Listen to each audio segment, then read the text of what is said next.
Is it rational to believe in God? Many people think that faith and reason are opposites, that belief in God and tough-minded logical reasoning are like oil and water.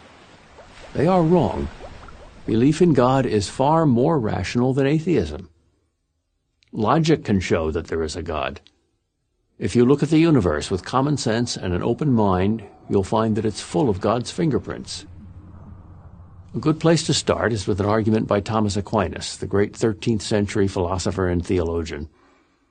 The argument starts with the not very startling observation that things move. But nothing moves for no reason. Something must cause that movement. And whatever caused that must be caused by something else, and so on. But this causal chain cannot go backwards forever. It must have a beginning. There must be an unmoved mover to begin all the motion in the universe, a first domino to start the whole chain moving, since mere matter never moves itself. A modern objection to this argument is that some movements in quantum mechanics, radioactive decay, for example, have no discernible cause. But hang on a second. Just because scientists don't see a cause doesn't mean there isn't one. It just means science hasn't found it yet. Maybe someday they will.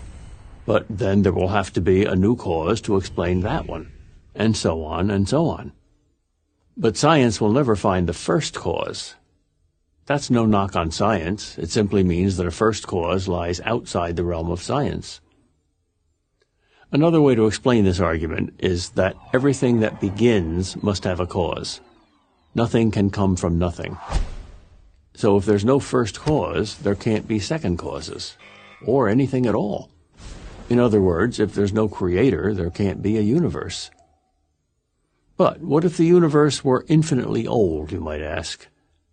Well, all scientists today agree that the universe is not infinitely old, that it had a beginning in the Big Bang.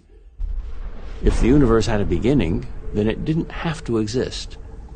And things which don't have to exist must have a cause.